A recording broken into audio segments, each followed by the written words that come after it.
Hello there, my very good friends. Andy Murray here for What Culture Wrestling, and just like I imagine every single one of you watching this video, I am very excited about the creative shakeup that is seemingly coming to WWE. Vince McMahon is gone, and so too are the hordes of antiquated ideas that have been holding back the WWE product for a long time. Now, I don't think any of us were realistically expecting Triple H to come in, wave a magic wand and make everything amazing in an instant, but if nothing else, his appointment represents hope. Triple H allows you to feel earnestly optimistic about the WWE product for the first time in quite a while, unless you were really into Vince's booking, in which case fair play, but I guess me and you just like different things. Either way, Vince was Vince. He's a very stubborn guy who'd been booking the same way for a long time, and he was never gonna change. You could sit here and go, oh, Vince should push this person and he should stop doing this and do more of that and yada, but at the end of the day, it was kind of pointless. All your fantasy booking was for nothing, because he was never going to do it. And so far, we're only like, 8 days in, but Triple H's run as head of creative has been pretty encouraging. We of course had SummerSlam, which was largely as was originally intended before Triple H took this role, but his ideas on the show were some of the best stuff there. I mean, the new Bayley stable, the Becky Lynch babyface turn, good stuff across the board.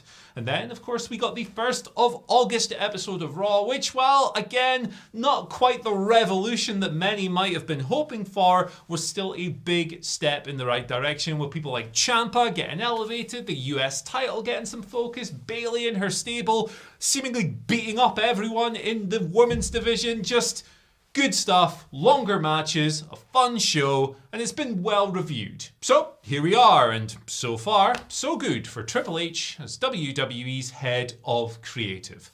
But there's a problem, and we're going to talk about it. Handing opportunities to popular, underappreciated and underused wrestlers. Doing away with nonsense phrases that no normal person would ever say, like local medical facility. Treating people better behind the scenes. Extending match times and allowing wrestlers to just wrestle.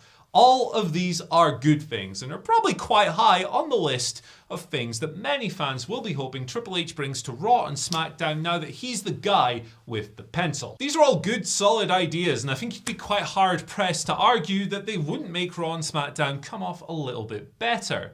Now, waving a magic wand and suddenly turning these shows black and gold wouldn't necessarily be ideal. Remember, Triple H lost the Wednesday Night Wars, but there are certainly pointers, things he has learned along the way from his time in developmental that can be applied to Raw and SmackDown and maybe satisfy a few fans along the way. And what would be his motivation to do so? Well, the most popular answer would be forging a tighter connection, a closer connection with the audience by kind of listening to them and responding to their needs and delivering shows that not only appease those who are currently tuning in, but hopefully bring back lapsed fans as well. People who've been run off, people who are tired with Vince McMahon's there's no better word for it, creative approach. Which sounds relatively straightforward, right? Those are the kind of things that fans have been asking for years, and I'm among them. I would love to see an episode of Raw like the one we just saw the other day, where the matches are longer and they're more satisfying and the stories have purpose and the characters make more logical sense and aren't so cartoonish and silly and weird.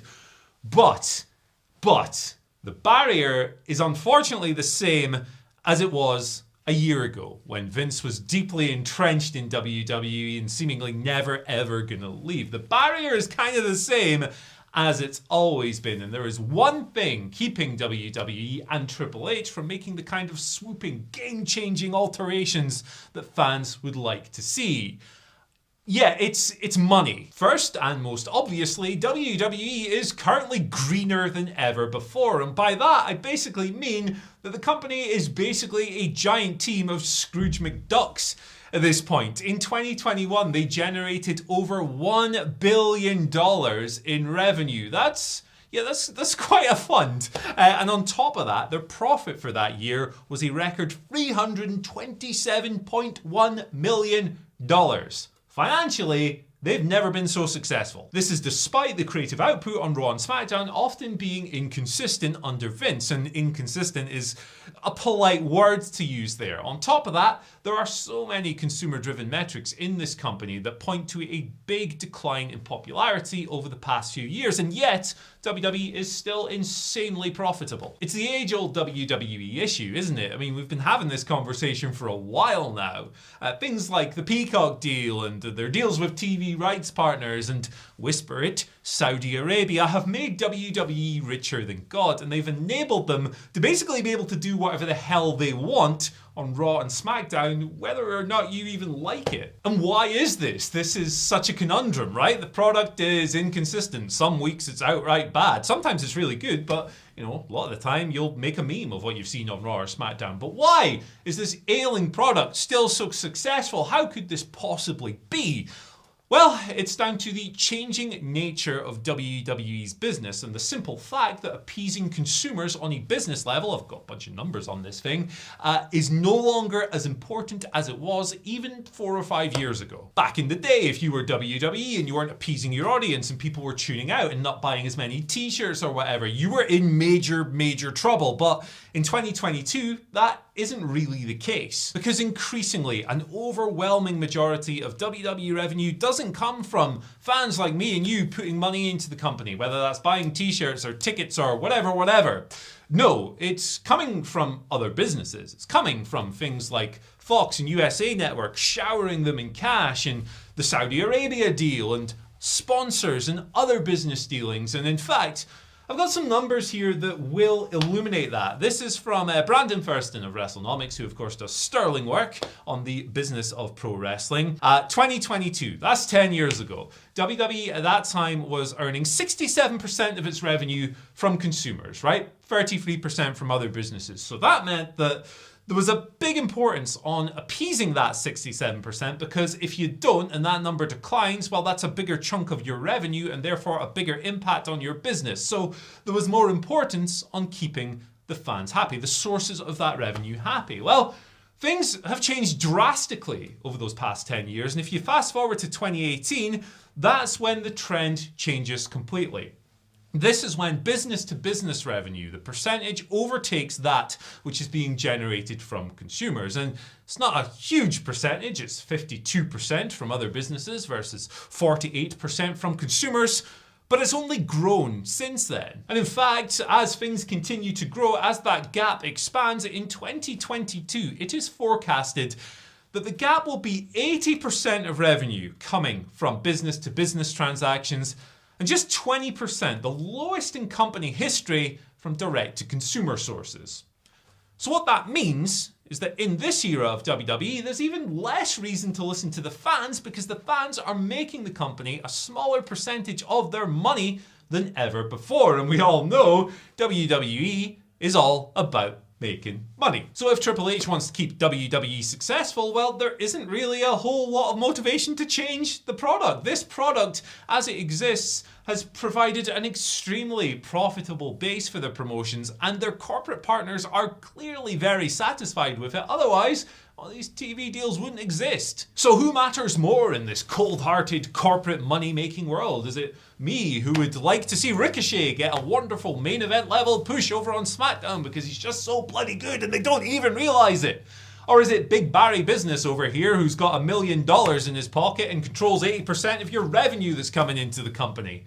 Unfortunately, it's quite a straightforward answer, and that's why I think it's best to exercise a little bit of caution when it comes to looking forward to this Triple H creative revolution. I'm looking forward to it as well, don't get me wrong. I think that there's a lot this guy can do to make the product more enjoyable without necessarily completely transforming it. But the thing is, at this stage, 8 days in at the time of recording, if you're getting a little bit too invested in it, you're only going to bum yourself out when those changes don't live up to your expectations. So the problem with WWE and Triple H that nobody really wants to talk about is that the company has never had any great motivation to change its product, because they don't have a great reason to. Their business has changed. They are more profitable than ever before. They are no longer completely dependent on the fan base.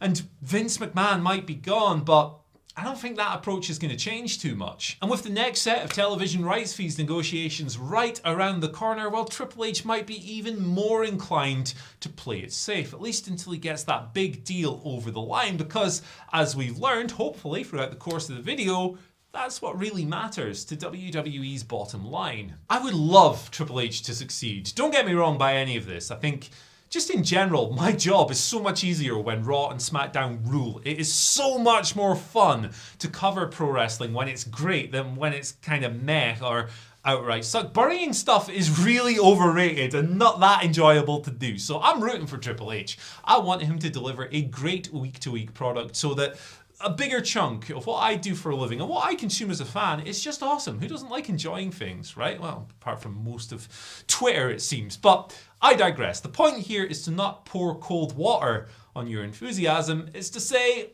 maybe we should be a little bit more cautious and maybe we should keep this at arm's length. But anyway, guys, I'm curious about what you think. So let us know in the comments section below. Don't forget to like, share, subscribe, and ring the bell for notifications. You can follow us on Twitter at WhatCultureWWE. You can follow me on Twitter at Andy H. Murray. The H stands for H. Bye.